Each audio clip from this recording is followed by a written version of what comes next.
और जिस दिन प्रशासन के लोगों से पुलिस के लोग निवेदन है, देखो भाई परसों तो काट वाट दी बिजली यार, देखो हाथ जोड़ के निवेदन है, हाथ ही जोड़ सकते हैं, कमजोर लोग हैं। अब बिजली पानी मत काटना, आप यहाँ काटोगे हम वहां की कटवा देंगे। मुरादाबाद वाली, मोदी नगर वाली मीडिया खड़ी है, ये उसको डिफाइन करने लग जाते हैं बार बार। देखो भक्ति से काम नहीं चलेगा, भक्ति तो आसाराम जी की भी बहुत लोग करते थे नहीं करते हैं, बता दो, उदाहरण बता रहा हूं को गलत साबित करने के लिए तमाम तरह के प्रयास करेंगे। कोई नारा उनका ही आदमी आके लगा देगा और वो कहेंगे देखो जी वहां तो ये हो रहा है। मेरी बात अगर तुम्हें लग रही हो कमजोर, पहले तो ये सब लोग सीनियर लोग जानते हैं कि मैं कोई बात हल्की कहता हूं क्या बताओ, वजूद से ज्यादा नहीं कहता। और दियार गवाह मैंने 5 लाख लोग उतारे, यहाँ पैर रखने की जगह नहीं मिलेगी, दिल्ली के लोग जय जयकार करेंगे। बहादुर भाइयों बहनों, एक तो रोएगा नहीं तुम में से कोई, ऐसा ना हो तुम्हारे आंसू इस देश में सैलाब ला दें। मुझे तो इस देश में इतने मजबूत प्रधानमंत्री मैंने देखा, जो टीम हार भी गई उनको उन्होंने फोन किया कि भाई आप घबराना मत।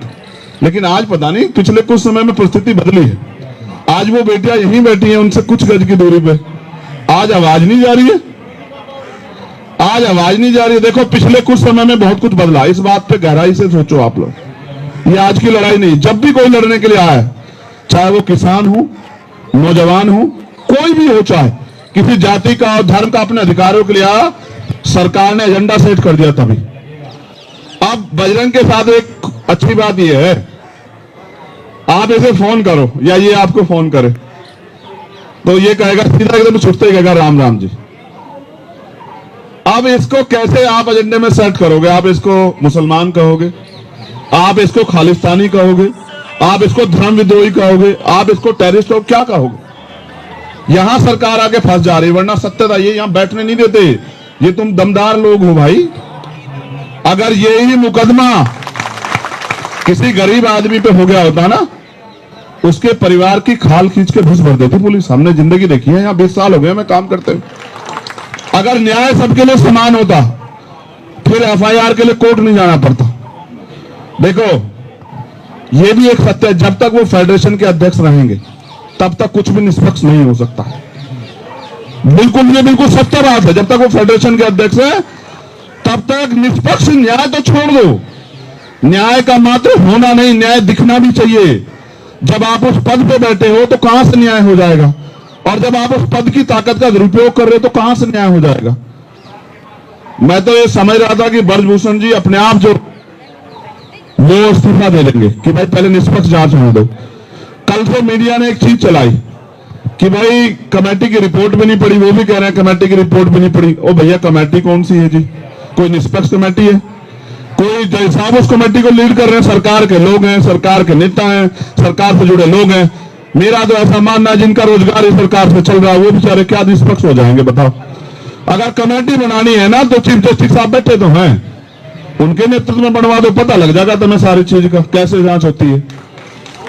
देश के लिए सबसे महत्वपूर्ण बात आज ये है कि देश के जो सुप्रीम कोर्ट के हमारे चीफ जस्टिस हैं उनकी वो रीढ़ की हड्डी वाले हैं, और यही सरकार के लिए परेशानी है, यही एकमात्र परेशानी है। देखो मैं तो यहाँ मीडिया के लोग बैठे हैं, एक हमारी बहन उधर खड़ी है प्रज्ञा, मैं तो ये कहना चाहता हूं सुप्रीम कोर्ट के चीफ जस्टिस साहब से भी कि गरीब आदमी सुप्रीम कोर्ट नहीं पहुंच पाता, आपको इसको सरल बनाना चाहिए। 2-3 लाख रुपए नहीं है लोगों के पास कि लोग सुप्रीम कोर्ट आ जाए, जबकि वो न्याय का सबसे बड़ा मंदिर है। अगर कमेटी बनानी है, और ब्रजभूषण सिंह जी भी सुनेंगे मुझे, तो कमेटी बनवा दीजिए ना चीफ जस्टिस साहब के नेतृत्व में, हम भी मान लें। और हम तो क्या कह रहे हैं, हम तो निष्पक्ष जांच की बात कर रहे हैं ना। निष्पक्ष जांच तब होगी जब ब्रजभूषण जी इस्तीफा दे दें। आप मेरी एक बात को गलत साबित कर दो, डिनाई कर दो, अगर यही पोस्टों के एफआईआर किसी और पे हुई होती तो क्या वो आज बाहर घूम रहा होता? क्या बताओ आप सब लोग बता दो। अच्छा देखो अच्छा देखो एक चीज और सुनो, पिछले कुछ समय से ट्रेंड बदला है। आरोपी के पक्ष में पंचायत होती है, आरोपी के पक्ष में डिबेट होती है, और हमारी सम्मानित मीडिया खड़ी है, ये उसको डिफाइन करने लग जाते हैं बार बार। देखो भक्ति से काम नहीं चलेगा, भक्ति तो आसाराम जी की भी बहुत लोग करते थे नहीं करते हैं, बता दो, उदाहरण बता रहा हूं। एक मिनट सुन लो, उदाहरण बता रहा हूं आपको। जब तक उन पे कोर्ट का फैसला नहीं आया, जो लोग उनको आराध्य मानते थे उनको पूछते थे, मां पूछते थे नहीं पूछते। जब कोर्ट का फैसला आया तभी तो पता लगा, ताकतवर है तो क्या अपराध नहीं कर सकता है क्या? धर्म का चोला उड़ तो अपराध नहीं कर सकता? कर सकता है। हरियाणा के लोग तो राम रहीम जी के गवाह हैं। बताओ, आप इस बात को नोट करो। देखो, पैरोल मिलती है, सब कुछ मिलती है, आम आदमी को दिला दो पैरोल। ये क्यों है? ये इसलिए है कि सत्ता पक्ष अपने हिसाब से एजेंडा सेट कर रहा। देखो, मैंने दो उदाहरण इसलिए दिए कि जब आसाराम जी पे अगर कोर्ट ने तय कर दिया और फिर कोर्ट ने सजा की, तो जब आसाराम जी और राम रहीम जी के निर्णय में हमें पता लग सकता है कि कोर्ट सही है, तो ब्रजभूषण जी का फैसला भी कोर्ट पे छोड़ दीजिए। आप क्यों डिफाइन करने लगे हैं? उनको गिरफ्तार तो होने दीजिए, ताकत कम तो होने दीजिए। जब वो सत्ता में बैठे हैं, ताकत में बैठे, कैसे न्याय हो जाएगा? ऐसे न्याय संभव नहीं। देखो, हमें गौरव करना चाहिए कि किस माहौल में हमारी बहनें और हमारे अंतर्राष्ट्रीय खिलाड़ी जिन्होंने देश का प्रतिनिधित्व किया, आज वो यहां हैं। परसों रात पता लगा साहब बिजली काट दी, पानी काट दिया है, गद्दे। चलो चिंता मत करो, देखो मेरे साथ थोड़ा सा ना, मैं नया काम अपना कर रहा हूं। बजरंग साक्षी बैठी है हमारी छोटी बहन, अगर ये काम ना होता तो मेरा गद्दा ही गिरवा देता मैं। ठीक है, मैं एक ऐसा आदमी ना, मैं अपनी बहनों के आंसू नहीं देख सकता। लखनऊ में रोई थी हमारी बहनें, मैं 4 दिन तक वहीं उनके साथ ही बैठा रहा और सरकार को हमने झुका दिया। सरकार को फैसला लेना पड़ा कि नहीं, ये गलत है। तुम्हारे आंसू देखते हैं ना तो कलेजा छलनी हो जाता है। मेरी बहनों, आंसू मत बहाना, तुम्हारे एक एक आंसू पे लहू का आखिरी कतरा बहा देंगे हम लोग। क्या बात करती हो? आंसू मत बहाओ। देखो, न्याय तब होगा जब वो फेडरेशन के अध्यक्ष पद को, अगर नैतिकता होती छोड़ देते, नैतिकता नहीं, वो कोशिश कर रहे हैं कि बच जाए। अगर अपराध करके बचना चाहोगे तो फिर कैसे चलेगा, कैसे संभव हो पाएगा? इसलिए देखो, प्रधानमंत्री जी से हमारी कोई लड़ाई नहीं, क्योंकि ये सवाल ये है कि जब आप सबके आंसू पूछ रहे थे, जो हारा जो जीता, जिन्होंने देश को गौरव किया, तो आपकी तरफ से एक आदमी तो आता उनके आंसू पहुंचने के लिए। और अगर देखो, मैं ये भी कह रहा हूं स्पष्ट, यहां हमारे सभी भाई मौजूद, जाति धर्म पार्टी सब चीजों से ऊपर उठ के, अगर किसी सरकार के अलावा किसी दूसरी पार्टी के लोगों से अपराधी जुड़ा होता तो सरकार के लोग हिला के रख देते सब कुछ। लेकिन बुरा यह है कि सरकार से जुड़े हुए लोगों पर आरोप है। तो आप ये देखो, उनके यहां भी महिला नेता, एक महिला नेता अगर ये कह दे, कहते ना जमीर जिंदा हो तो आदमी इंसाफ की बात कर ले, यही कह दे कि भाई निष्पक्ष जांच हो जाए। बताओ कि दिख नहीं रहा, इतनी बड़ी बड़ी नेता उनकी पार्टियों में है, नहीं दिख रहा है। ये तो कह दो निष्पक्ष जांच करा दो, इसी का दबाव हो जाए। अगर आप सब लोग देशवासी मेरी बात पे गौर करें, अगर अपराधी हमारा है तो हम चुप रहेंगे, अगर अपराधी दूसरी पार्टी का तो हम बोलेंगे। इसको जिंदा रहना कहते हो, ये जिंदा रहना नहीं होता। ये तो मुंह दिखाई की बात हुई। मेरा तो ये मानना है, मैं तो अभी अपील करूंगा अपनी महिला नेताओं से जो तमाम पार्टियों में, आओ ना, बैठो इनके बराबर में, आप किसी भी पार्टी में आओ ना, इनके लिए न्याय की मांग करो। अगर आप जिंदा, फिर आपकी उन कुर्सियों पर बैठने का कोई फायदा नहीं है। जिन कुर्सियों पर बैठ के आप महिला सशक्तिकरण की बात कर रही हैं, महिलाओं को न्याय देने की बात कर रही है, महिला सुरक्षा की बात कर रही है, कौन सी सुरक्षा? जिस देश में अंतर्राष्ट्रीय खिलाड़ी सुरक्षित नहीं है, वो बच्चा सुरक्षित नहीं है जो देश को गौरवान्वित करती है, तो कौन सी सुरक्षा की बात कर रहे हैं? इसलिए मेरी मीडिया के माध्यम से अपील है प्राइम मिनिस्टर जी से, वो हम सब के प्राइम मिनिस्टर हैं, वो इनके भी प्राइम मिनिस्टर अंतर्राष्ट्रीय खिलाड़ी है या नहीं है? बताओ तुम्हारे प्राइम मिनिस्टर हैं या नहीं है? इनके माध्यम से हमारी 2-3 अपील ये हैं। पहला, वो नैतिकता के आधार पर ब्रजभूषण छोड़ दे और जांच होने दे, पहला। दूसरा, कोई भी अगर जांच कमेटी बनानी है न्याय देने के लिए तो वो सुप्रीम कोर्ट की निगरानी में बने। सरकार के लोगों पे कोई भरोसा नहीं, क्योंकि सरकार के लोग तो संरक्षण दे रहे हैं। तीसरा, उनकी गिरफ्तारी होनी चाहिए। पहले उनकी गिरफ्तारी हो, उनकी ताकत कम हो, तब जाके मुझे उम्मीद है कि न्याय सुनिश्चित हो पाएगा। और बड़े पैमाने पर चौथी बात, ये झूठ फैलाना बंद करो कि ये जाट समाज के बच्चे हैं, ये हरियाणा के बच्चे हैं, ये देश के, जब ये मेडल लाए थे ना तब ये देश के ही थे, आज भी ये देश के ही हैं। क्यों भाई, देश के हो या नहीं हो? देखो, जाति व्यवस्था तो इस देश में है और आदमी को पैदा होने के बाद पता लगता है वो किस जाति में पैदा हो गया। पैदा होने से पहले भी किसी को पता होता है कौन सी जाति में। तो जब तक जाति व्यवस्था रहेगी तब तक तो ऐसे तो न्याय तो मिल रहा, कहां से खत्म हो जाएगी? ऐसे नहीं खत्म होगी, खत्म करनी पड़ेगी जब अच्छे लोग सोचेंगे इस बारे में भी कि जाति की वजह से कितना नुकसान हो रहा है। चुप हो जाओ, चुप हो जाओ, चुप हो जाओ।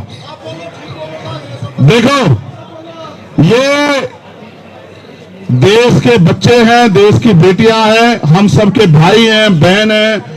हम इनके लिए न्याय की लड़ाई को मजबूत करने के लिए आए हैं।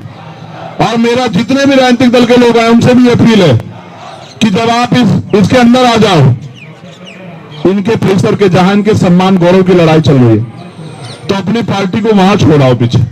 आपके नारे इनके आंदोलन को बदनाम ना कर दे, इस बात का भी ध्यान रखना है आपको, क्योंकि सरकार के लोगों का एजेंडा है वो किसी भी तरह से आंदोलन को गलत साबित करने के लिए तमाम तरह के प्रयास करेंगे। कोई नारा उनका ही आदमी आके लगा देगा और वो कहेंगे देखो जी वहां तो ये हो रहा है। यहां सिर्फ एक चीज हो रही है कि देश की वीरांगनाएं, देश का गौरव, देश का युवा, देश का नेतृत्व करता जमीन पे बैठ के अपने हक की लड़ाई लड़ रहा है, दिल्ली में बैठ के लड़ रहा है और देश के हुक्मरान कानों में रूल डाल के चैन से सो रहे हैं।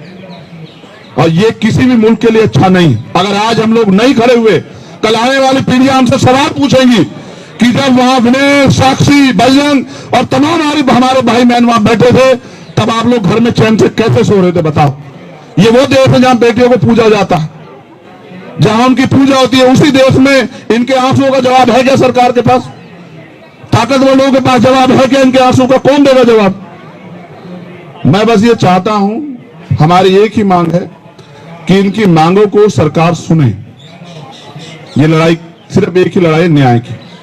और अगर ये इतना विवाद चलता रहेगा आपस में तो बताओ कैसे आएगा मेडल? आ जाएगा? जब ये मानसिक रूप से डिस्टर्ब रहेंगे तो कैसे आ जाएगा मेडल? और मेडल नहीं आएगा तो फिर क्या करोगे? फिर दूसरे देश वालों को पकड़ के अपने देश का बना लोगे क्या? कहोगे ये भारत का रहने वाला था पहले है? नहीं, ये गलत है। इसलिए इनकी जायज मांगे हैं, इनकी जायज मांगों पे सरकार को अपना रुख स्पष्ट करना चाहिए। और सबसे पहले पुलिस से भी मेरा ये अनुरोध है कि भाई आपको आरोपी को गिरफ्तार करना चाहिए, उसको जेल में डालना चाहिए और फिर कोर्ट के जरिए, जांच के जरिए जो आए उस पर काम होना चाहिए। और तमाम नेताओं से मेरा ये अनुरोध है जो सरकार में है या सरकार से बाहर है कि वो अगर कुछ नहीं कर सकते सरकार के लोग तो कम से कम इनके लिए जांच की मांग ही कर दो। या इतना भी नहीं कर पाओगे तो जिंदा रहना फिर आप एक संत कह के गए कि सिर्फ सांसों का रुकना मौत नहीं होती, जिनका जमीर मर जाता वो भी मर जाता। मैंने उदाहरण के तौर पे आपको बताया कि हम मान रहे हैं कि वो सही हो सकते हैं, लेकिन कोर्ट ने तय किया कि हरियाणा के एक संत, जो संत नहीं थे, संत तो दुनिया के लिए जीता है, मानवता के लिए जीता है, लोगों के लिए जीता है, लोगों को उपकार करता है। जो शोषण करता है वो संत नहीं होता, वो ताकतवर नहीं होता। इसलिए मैं अपनी बहनों से कहूंगा हार ना माने, खड़े हो जाओ, जरा एक बार खड़े हो जाओ, आ जाओ, खड़े हो जाओ, तुम भी खड़े हो जाओ। इनका धन्यवाद करो सब लोग कि ये लोग अपने हक के लिए लड़ रहे हैं। और जोर से ताली बजा के धन्यवाद करो। उसका कारण है अगर आज हम लोगों ने इनका हौसला नहीं बढ़ा, मैं खाप के लोगों का धन्यवाद देता हूं जिन्होंने तय किया कि नहीं, न्याय मिलना चाहिए। अगर आज हमने इनका हौसला नहीं बढ़ाया तो कल कोई अपने हक के लिए सड़क पर नहीं आ पाएगा। और अगर इस देश में मांगने से कुछ मिल जाता तो हर व्यक्ति ताकतवर हो जाता। यहां तो लड़ना पड़ता है, छीनना पड़ता है।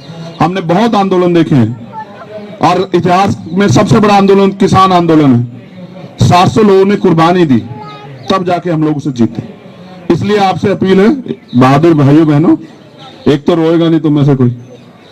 मैं ये भी जानता हूं कि तुम भावुक होकर रोती हो, घबराती नहीं हो, शेरनी हो वैसे तो हमारी बहादुर बहनों, लेकिन रोना नहीं है। आपके आंसू कमजोर करते हैं। आप देखो ये भावुक लोग हैं, पूछो इनसे, है नहीं है भावुक? ऐसा ना हो तुम्हारे आंसू इस देश में सैलाब ला दें। क्रांति जब जन्म लेती है ना, विद्रोह से जन्म लेती है, इस देश का इतिहास गवाह है।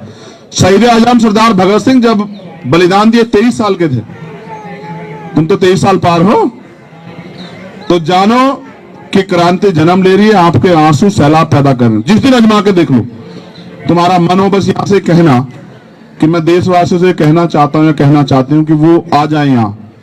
इस दिल्ली में पैर रखने की जगह नहीं मिलेगी, दिल्ली के लोग जय जयकार करेंगे। मेरी बात अगर तुम्हें लग रही हो कमजोर, पहले तो ये सब लोग सीनियर लोग जानते हैं कि मैं कोई बात हल्की कहता हूं क्या बताओ, वजूद से ज्यादा नहीं कहता।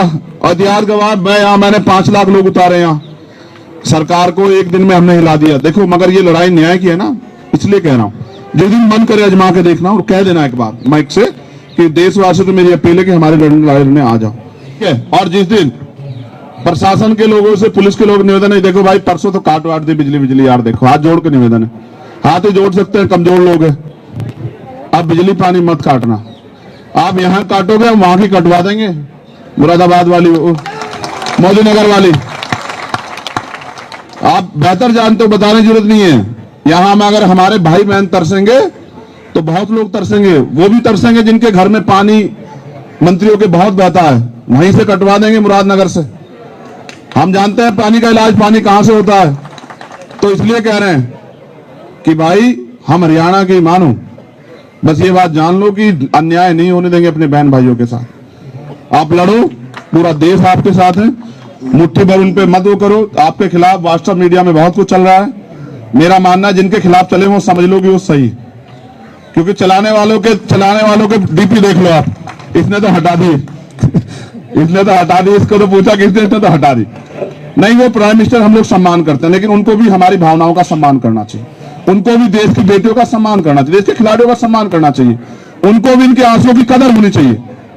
अगर पगड़ी बंध गई है तो उसकी लाज तो रख लो यार। तो बहुत बहुत धन्यवाद, मैं तो आपका धन्यवाद करता हूं।